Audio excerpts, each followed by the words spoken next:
Hi, I'm Ted Williams, the man with the golden voice, and you're listening to Six Towns Radio. Classic hits and today's biggest tunes. Six Towns Radio. It is Six Towns Radio, and on the phone today, I've got a guy who just caused an absolute YouTube sensation in 2011. I've got Mr. Ted Williams on the phone. How are you doing today? I'm doing well, sir. Very kind of you for the consideration and the opportunity to come on Germany radio. Germany. All right. You know, for some reason, I think I'm talking to John Lennon or Paul McCartney. Well, I'm from Stoke-on-Trent, which is in between Manchester and Birmingham, but it does sound a little bit like the Liverpudlian accent. Hot dog, I'm being interviewed by the Beatles. No, I'm just teasing. Your story, it went viral from a YouTube clip. Basically, you were living on the streets.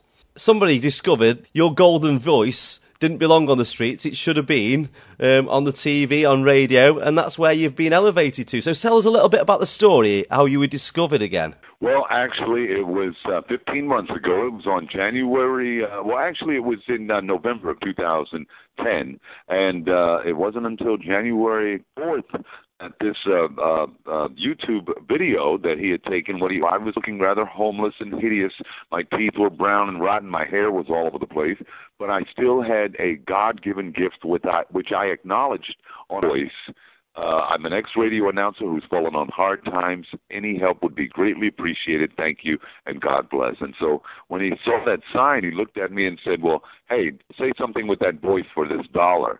And so I said, when you're listening to nothing but the best of oldies, you're listening to Magic 98.9. And I mean, he was floored. Well, he took that video and he posted it, and from what I understand, it went viral. You know, I had no knowledge of YouTube or the internet or anything of that nature because I was, you know, stuck in a time warp, standing on that corner and living the way I was living on crack cocaine and stealing and I left my children and all. Well, on January 4th, I was notified by a friend of mine who said that, hey, man, they're looking for a homeless guy with a golden voice. And I on the highway. Well, I called the radio station that was plugging that aspect of it, and they told me to come on down, and I can't tell you how many news trucks and all kind of satellite trucks and everything, radio stations, television stations, including the Today Show. And their producer was there. Unfortunately, they didn't have a satellite feed hooked up, but they wanted to invite me to New York City to sit on the Today Show couch. And I can't tell you how much that is probably one of the biggest times out of this whole 15 months that I got a chance to sit down with Matt Lauer and Meredith Vieira and Ann Curry and Al Roker. I mean, it was just phenomenal. You said you had no knowledge of the internet. Of course, you wouldn't. How long had you been living on the streets by that point? 18 years. I was in and out of jail. I was in and out of treatment centers, in and out of shelters, in and out of tents, pup tents, all kind of things. You know, under the bridge. My addiction led me there. The humility. I mean, not the humility, but the degradation that I faced. My children didn't even want to be bothered with me. They turned their faces the other way. My mother, she would always call me periodically, or actually I would call her because she had no knowledge of where I was. I had a little cheap pay-as-you-go phone, so I would call her, and the first thing that would come out of her mouth would be, "Are you employed?"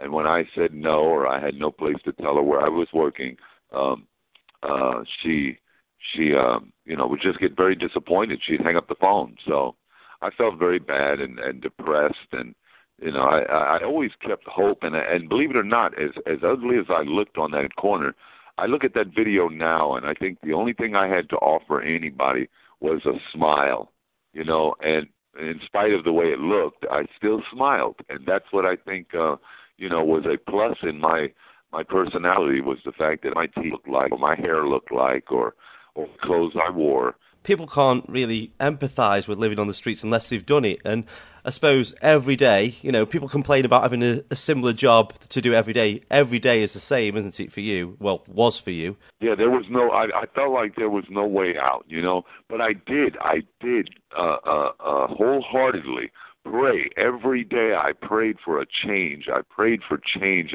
I wouldn't curse with God's name in the same sentence.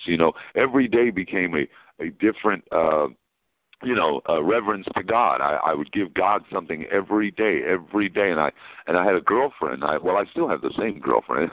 Her name is Kathy, and she as a result ended up going on the Dr. Phil show, and she had to get an identity and a relationship with God as well. So I kind of kept her away from the prostitution and the stealing and the con artist that she had become. I had tried to back her off of all of that, and so I think I was just giving God his due props in my later days, because I thought I was truly earmarked for hell.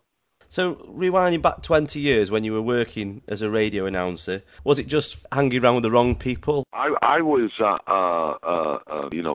the most part of my life, alcohol and radio pretty much went together. Radio and television personalities, for the most part, every kind of business meeting you meet is at a bar or some type of establishment that sells alcohol. So I was pretty much holding my own as an alcoholic.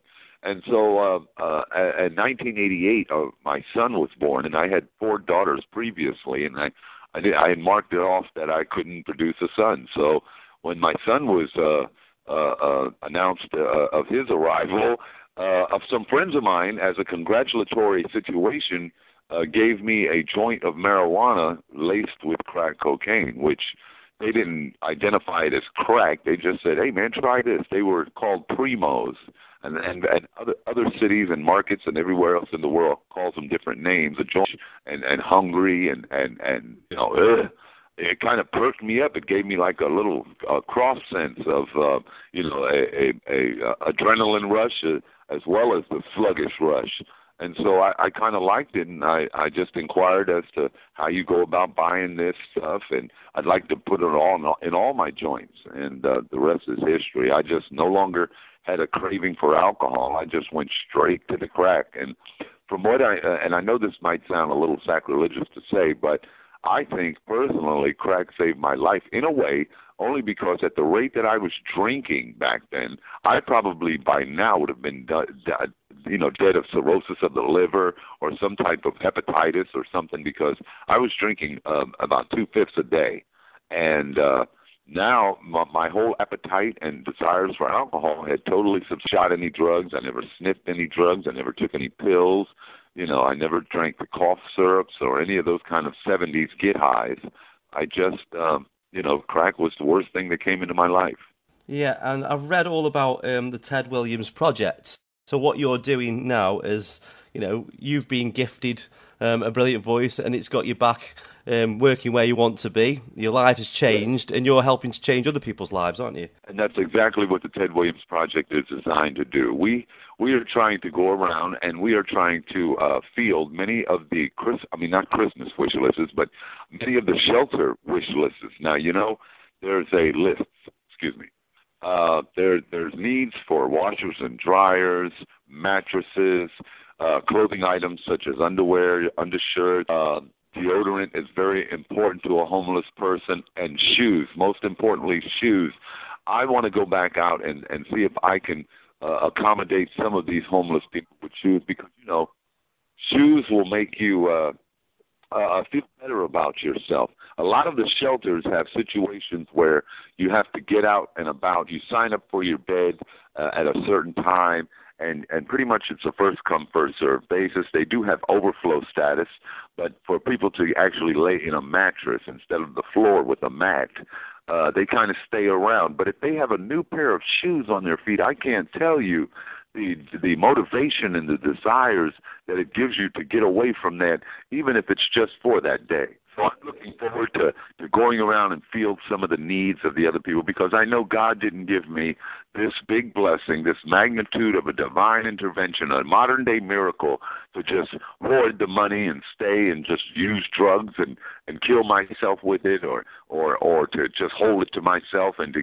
use it for any other. He's given me this to give back, and that's one of the least known facts about me, Ted Williams, is that I'm a very giving soul. I love to give. I really do. Even today, and even back when I didn't have excuse the expression, a pot to or a window to throw it out of, I still gave, and I gave unconditionally with no strings attached, no expectations. I love to give, and that's what I'm doing. I think God just more or less blessed my heart and blessed the situation for me to still be in that a spirit of giving. I love to give. I've been looking at some of the projects you're working on. You've got a book called A Golden Voice. Uh-huh.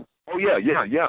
A Golden Voice, how faith, hard work, and humility has brought me from the streets to see a very dark tales book. It speaks, it's very honest, it's very open. I really wanted a lot of people to see that you can come from any background in life. My parents I came from a two-parent household, and they were very middle-class people. They were both working people. I never seen a hungry day, or I had the best of educations. I went to parochial school all my life, and how you can just take a left turn just by association or desire to just be rebellious, or you have to go through something to get something. And I think God took me through a big journey. In my book, I talk about how I left abandoned my children at early ages, and how now I'm reconnected with them, but I'm not trying to repay the hurt and the scarred tissue that they've faced. I'm just trying right now just to love. I might add is a handful.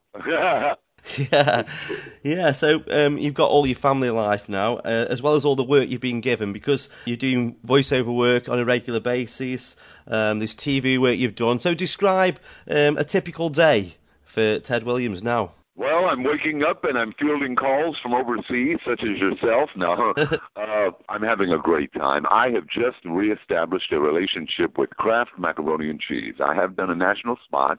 And basically, it's Kraft macaroni and cheese, cheesy noodles topped with golden brown breadcrumbs. You know you love it. And I've also I go to meetings. It's based on attraction rather than promotion, and that's one of the person in my life. His name is Eric Harding.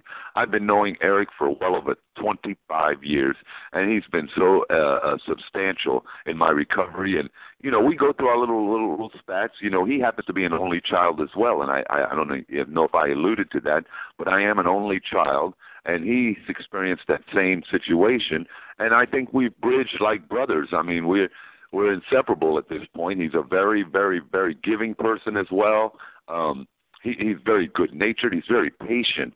So I think surrounding myself around great people, meetings. I have a great attorney. His name is Brett Adams. This man redirected my life like you wouldn't believe. 15 months ago, I was being misdirected. I was being used financially by my previous management, not mentioning no names, but I was on my way to destruction in terms of I was still in and out of drugs. And this attorney, Brett Adams, was given to me by God. He was commissioned by God to turn my life around. And right now I'm living in an 18,000 square foot condominium in Dublin, Ohio, which happens to be a very good suburb, I might add. And I'm buying my friend a car and my girlfriend a car, and I'm helping my daughter go through a transition of relocating. She's going to Florida pretty soon, and I just walked her down the aisle May 5th of this year, and and then I've also fielded a interview with Wendy Williams. I was auditioned for the Wendy Williams show. Unfortunately, my voice and delivery is a little too hype and a little too deep and dark for morning television. And gentlemen, here's Wendy, and whereas she wants a lighter, more monotone sound. You could do that as well. Yeah, it's going to take practice because, see, I'm so used to doing radio that now a lot of television offers are coming my way for voiceover work.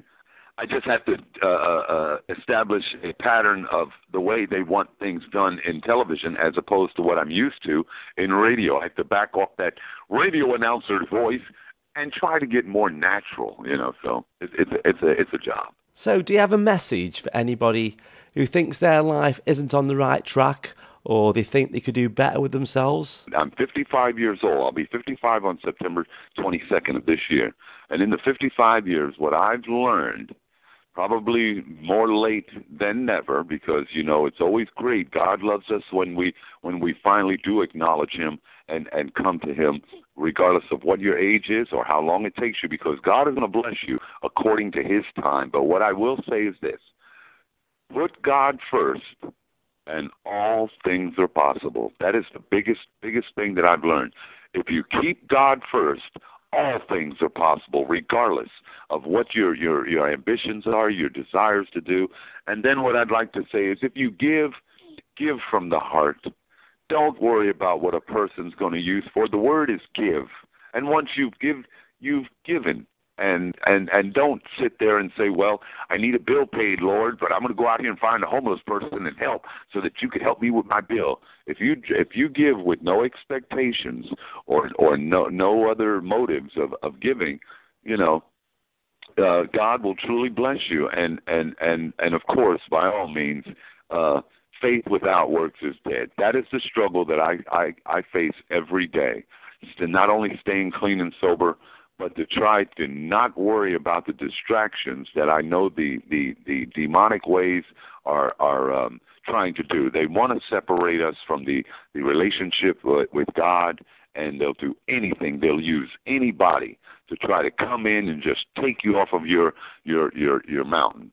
Well, Ted, thank you for coming on the phone. It's nice for the UK audience. They found the clips of you talking to American radio and seeing you on American TV. It's nice to get it across the pond and let people hear your story over here, firsthand. As we're trying to get our passports together, and unfortunately, I have some back child support that I'm trying to get rid of, and Eric as well. So what we're trying to do is establish a pattern of our payments now that we were blessed with this, so that we could get passports. And I would have loved to sat down with you in wherever you are. I don't know exactly where you are, but I would have loved to have been able to sit there in person with you, because I would love for this journey to be complete with some overseas travel, or as you just mentioned, across the pond. Yes, that would be brilliant. Well, if you do get the passport sorted, you've got my number. Please do come to the UK Midlands. And will you take me to Liverpool? It's not far. It's only about just over an hour from where I'm sitting right now. So yes.